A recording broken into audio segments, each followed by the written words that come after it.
Here with you on the post-game show, live from the booth at Lynn Family Stadium. I'm Clay Abels with me, Jeff Greer. Jeff, it's just become a broken record here. Time after time, City's picking up big-time wins, 3-0 today, adding that nice goal at the end there from Jason Johnson, his first in a City uniform. Apparently we were missing something there when the team was struggling. Officially, they just kind of broke through and have taken off. We saw the big formation change, was obviously the topic of conversation. I mean, going forward, this certainly has to be something they have to keep in their back pocket. Absolutely. It was just a comfortable win. They looked super confident going forward, defending, good midfield play.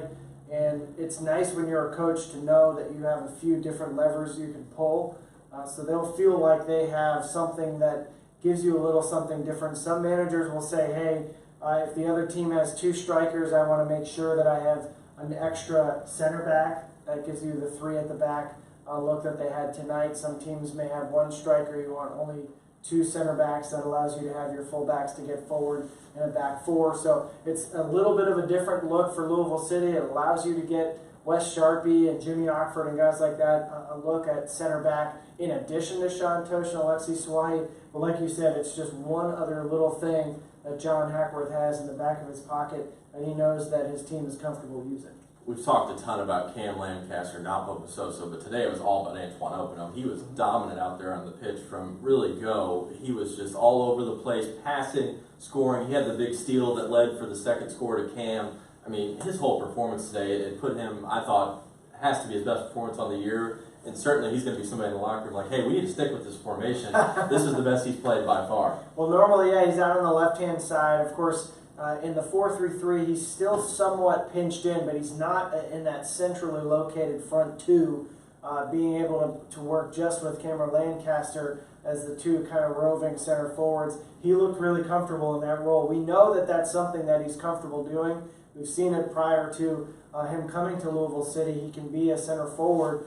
He's always looking for goal. But the other thing that's so nice about him is he's so scrappy, he's so feisty. He's always seeming to try to mix it up a little bit with the opponent. He's trying to disrupt them a lot, and he's alert. And we saw tonight, yes, he was alert enough in the first goal situation to be able to size up, okay, I might be able to get a little space in front of me here. If you can play this ball into me, I'm going to score. It's exactly what happened. And then on the second goal, for him to claim that bad throw-in, turn around and create a goal for Cam Lancaster, just an excellent performance from him. And exactly what you want from a guy pairing him with a true 9 in Cameron Lancaster. The big thing I was interested to see when the formation changed before the game, how was Napo Basoso going to fit in? Still around that same spot there on the right side, but it didn't look to affect him at all. He was still over the top.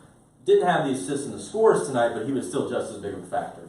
Well, it's a similar thing with Antoine Openo, where Antoine Openo is so used to being pinched inside a little bit in the 4-3-3. You move him up to center forward in the 3-5-2. Then that allows Oscar Jimenez to get a little further up the pitch, overlap a little bit more, but you can still have that left-sided play between those two guys. On the other side of the pitch, by having Napo Basoso in that right wing-back position, so to speak, yeah, he's a little bit deeper, but he's still operating pretty much as a right midfielder, which is what he was doing before in the 4-3-3. So that's how you can kind of shape-shift your lineup a little bit, your formation, and still get similar results, still play a similar way, and still have the interplay between the players because they're comfortable in those areas without necessarily being in the same exact role.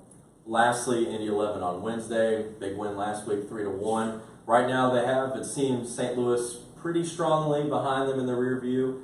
They can do the same with Indy 11 with a win this week. What do you expect from City, and also what do you really expect from how Indy 11 is going to change things up?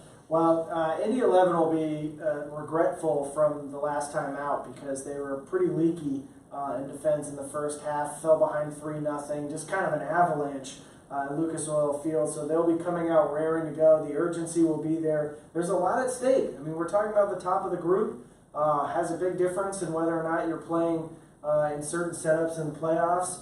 And so there's a lot going on with both teams coming into this thing. Louisville City, like you said, Clay, if they win this one, they get 3 or 4 points clearance of Indy 11. They're done with them for the rest of the season. They play St. Louis, who they just comfortably beat. Memphis has struggled this year. And then they get Sporting KC too. We know that Sporting KC is not an easy opponent, but you would figure you like your chances against them. So this is a great opportunity to just basically clear the field, essentially, and just make this thing trot home for first place. But Indy 11, of course, has so much to play for that this is going to be a very interesting addition to that rivalry. The big thing to factor in with that, you look at, is if you beat Indy 11, you hold the the tiebreaker, and then the same thing if you beat St. Louis again, or at least come out with the draw, it gives you a much better favorable spot after picking up that victory today. We'll see how it goes. For City, they'll be once again at Lucas Oil. We'll be here in the booth calling the match away from the stadium, but a big-time victory day for City, 3-0 over St. Louis here at Lynn Family Stadium. City back in action on Wednesday at 7 o'clock versus City 11. For Jeff Greer, I'm Clay Abel saying so long here from the booth at Lynn Family Stadium.